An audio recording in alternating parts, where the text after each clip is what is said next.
TTD laddu కల్తీ వివాదంపై సుప్రీంకోర్టులో విచారణ కొనసాగుతోంది. Justice PR Gavai, justice KV విశ్వనాథన్తో కూడిన ధర్మాసనం దీనిపై విచారణ జరుపుతోంది. లడ్డు కల్తీ వివాదంపై వివిధ పార్టీల తరపున సీనియర్ న్యాయవాదులు వాదనలు వినిపిస్తున్నారు.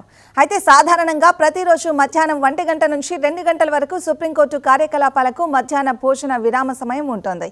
కానీ సీనియర్ న్యాయవాదుల సమయాభావాన్ని దృష్టిలో పెట్టుకుని లంచ్ టైంలో కూడా అత్యున్నత ధర్మాసనం విచారణ జరుపుతోంది.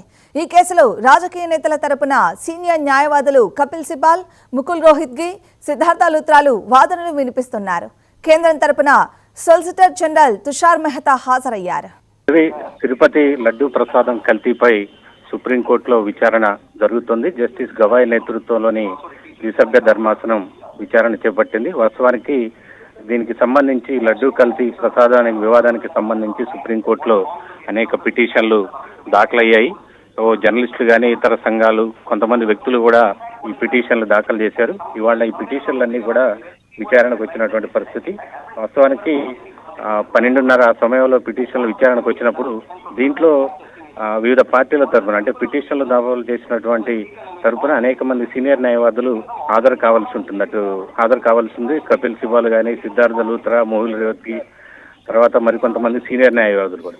అయితే ఈరోజు సుప్రీంకోర్టులో ఉన్న కేసులకు సంబంధించి వాళ్ళు వేరే బెంచ్ల ముందు కూడా హాజరు కావాల్సి ఉంది. కాబట్టి ఈ అంశానికి ఉన్నటువంటి తీవ్రత కానీ సీనియర్ న్యాయవాదులందరూకి సమయాభావం అంటే వాళ్ళు తప్పనిసరిగా ఈ కేసులో విచారణలో వాదనలు వినిపించాల్సి ఉంది. కాబట్టి జస్టిస్ గవాయ్ ఒక అసాధారణమైనటువంటి నిర్ణయాన్ని తీసుకున్నారు. సహజంగా రోజు మధ్యాహ్నం 1 గంట నుంచి 2 గంటల వరకు సుప్రీంకోర్టు కార్యకలాపాలకి భోజన విరామం అయినప్పటికీ వెంబటే 12:55 వరకు కార్యకలాపాలు కొనసాగించి కేవలం 5 నిమిషాల విరామం అనంతరం తిరిగి గవాయ్ విచారణని ప్రారంభించారు.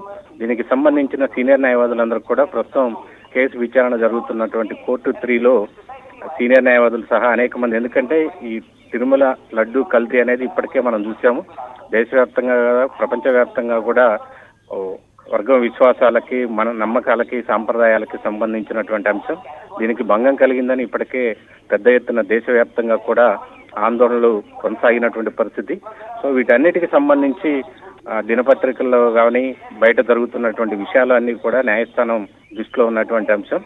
ఇందాక విచారణ జరిగేటప్పుడు కూడా జస్టిస్ గవాయి ఆయన కూడా అంటే ధర్మాసనం కూడా పూర్తిగా అన్ని పార్టీల వాదనలు వినాలనేటువంటి ఆలోచనతోనే ఉన్నట్టుగా కనపడుతుంది. ఈ కేసు విచారణ ప్రస్తుతం పిటిషన్లు దాఖలు చేసినటువంటి వారి తరఫున కొంతమంది సీనియర్ న్యాయవాదులు వాదనలు వినిపిస్తా ఉన్నారు. ఆ తర్వాత రాష్ట్ర ప్రభుత్వం తరఫున సీనియర్ న్యాయవాది ముకుల్ రోహిత్గి, సిద్ధార్థ లూత్రా వాదనలు వినిపించేటువంటి అవకాశం ఉంది. అటు కపిల్ సిబాల్ కూడా ఆయన తన వాదనల్ని వినిపించబోతున్నారు. ఇటు కేంద్ర ప్రభుత్వం తరఫున సొలిసిటర్ జనరల్ తుషార్ మెహతా కూడా విచారణకు హాజరు కాబోతున్నారు. సో రాష్ట్ర ప్రభుత్వం తరఫున ఇప్పటికే సిట్ కి విచారణకి ఆదేశించారు. సో ఈ అన్ని అంశాలకు కూడా రాష్ట్ర ప్రభుత్వం ధర్మాసనం దృష్టికి తీసుకొచ్చేటువంటి అవకాశం ఉంది. అదే సందర్భంలో కేంద్ర ప్రభుత్వం ఏ రకంగా ఈ వ్యవహారం పైన స్పందించబోతుంది ఇప్పుడు సుప్రీంకోర్టులు అనేది కూడా ఇంపార్టెంట్. తుషార్ మెహతా కేంద్ర ప్రభుత్వ వైఖరిని ఏ విధంగా తెలియజేస్తారు, ఆయన ఏ రకమైనటువంటి వాదనలు వినిపిస్తారు అనేది కూడా చూడాల్సినటువంటి అవసరం ఉంది. సో ఈ కేసు విచారణ సుదీర్ఘంగానే కొనసాగేటువంటి అవకాశం ఉంది. ఇప్పుడు పిటిషనర్ల తరఫున కొంతమంది వాదనలు వినిపిస్తూ ఉన్నారు. ఆ తర్వాత మిగిలిన సీనియర్ న్యాయవాదులు కూడా కపిల్ సిబాల్ కానీ, ముకుల్ రోహిత్గి కానీ, సిద్ధార్థ లూత్రా కానీ, అటు కేంద్ర ప్రభుత్వం తరఫున తుషార్ మెహతా వీళ్ళందరూ కూడా వాదనలు వినిపించాల్సి ఉంది. సో ఇవన్నీ వాదనలు వినానంతరం మరి ధర్మాసనం ఏ రకమైనటువంటి నిర్ణయం తీసుకుంటుంది ఏంటనేది మనం చూడాల్సినటువంటి అవసరం ఉంటుంది.